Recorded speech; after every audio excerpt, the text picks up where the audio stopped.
Hey guys, welcome to My Fitness Core. My name is Emily and I'm a certified personal trainer who loves to help ambitious female runners strengthen their mindset, run faster, and avoid hip pain.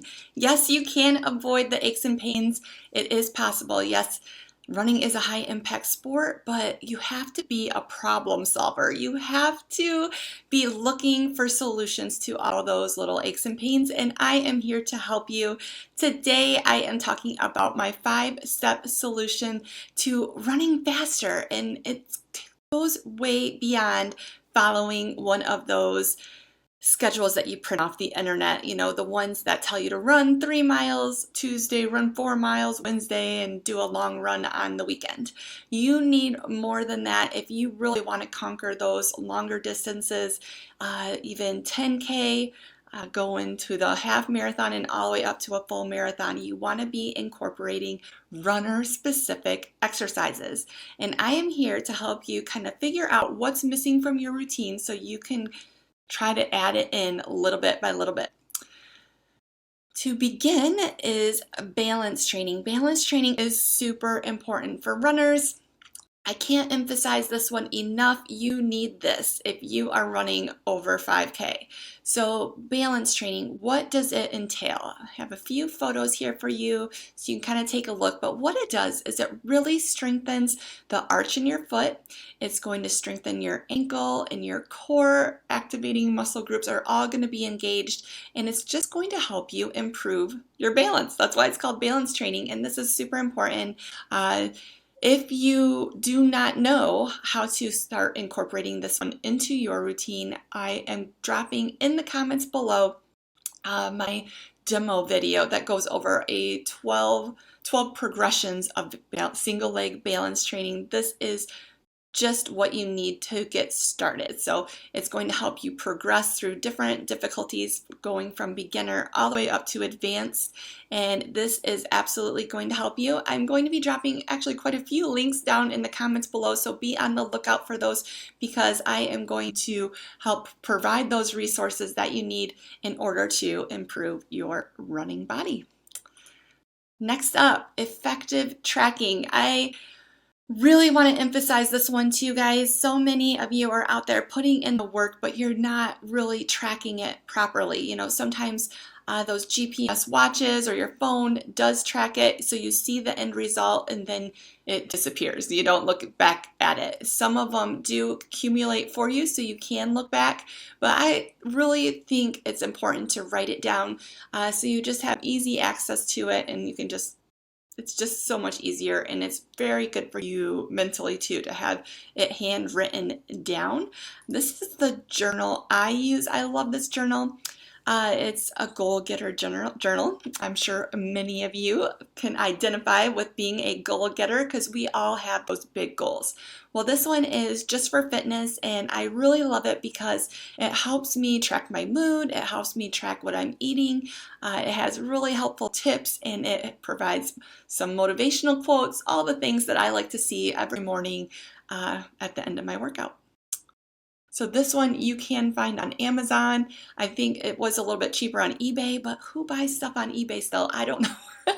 I know I don't. I just purchase off Amazon because I'm a Prime member, and that's the service I like to use. I think it's running about $20 right now on Amazon. Core resistance training. So I put core workout in with resistance training because a lot of times I do like to focus on my core. So your core work is really important as a runner. Just running alone will help build your core up, but I think we all need a little bit extra attention there because your core is what keeps you stable, and it is a primary function of running. So I want you to really think about that when you're adding in resistance training. Don't forget about your core, all right? So resistance training is important. This is the one way you are going to correct those muscle imbalances. Running only really activates certain muscle groups, but your secondary muscle groups can come in and help push you through those longer miles, and the only way to build those is through resistance training. So things like your glutes, and your adductors, abductors, all these other muscle groups that don't really get very targeted during a run, those muscles are going to fall behind if you do not include resistance training. So that is important, and I recommend doing that at least twice a week. Here are some photos. I'm doing some different moves. I like to use my 1 gallon weights a lot. A 1 gallon weight is unbalanced, so it activates your stabilizing muscle groups even more than a traditional dumbbell. So free weights are great. I absolutely recommend them over using like a Smith machine or something like that at the gym. All right, now speed work. Speed work is really great.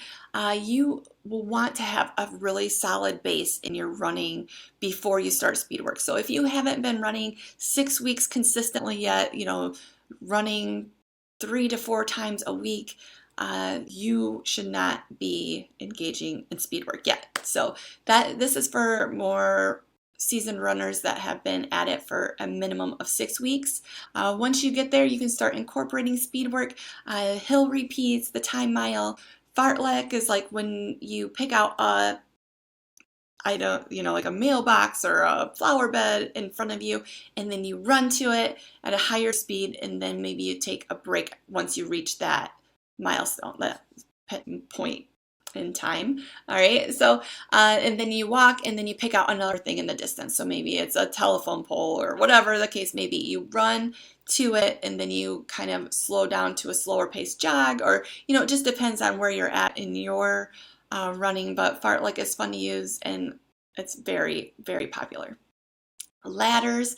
This is if you're running with a group of people, you can all run single file, and then the person in the back runs to the front. I love that. I am incorporating this in with my kids' C2 5K program that I'm coaching up at the school. That we call it Leapfrog, and the kids really love this one. You can do it at a walking pace, you can do it at a jogging pace, and you can do it at a run pace, and so you really have to sprint to get up to the front. This is very effective and a lot of fun. Tabata is 40 seconds on, 20 seconds off, or you can even add in, of course, tempo runs. You want to be doing those regularly also. If you have any questions about any of the different types of training, reach out to me. I want to hear from you, and I am more than happy to help. Stretching and yin yoga. Now, I feel like runners really struggle with really incorporating a good amount of stretching into their routine, and it's so important.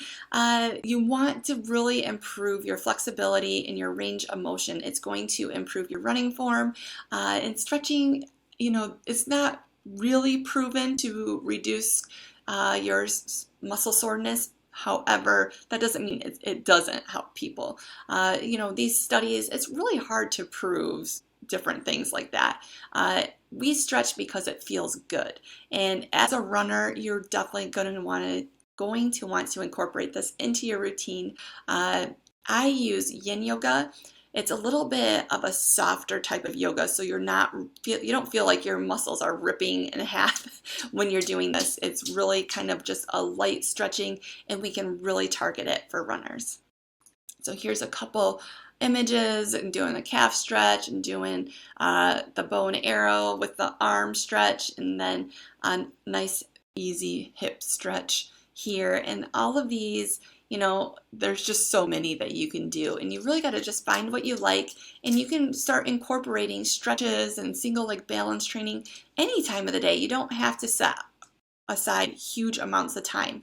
Like with balance training, a lot of times I'll do that right when I'm playing with my kids or I'm at the playground. That is something that you can do in a lot of different ways and really make it fun.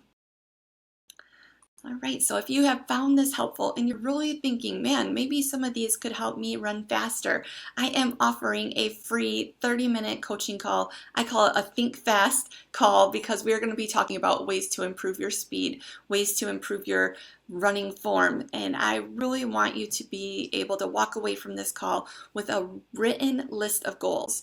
And you're going to feel so empowered from making that list that you're really taking actionable steps to improving your running body. And I cannot wait to go over with you, what does your plan look like currently, and what can you do to improve it?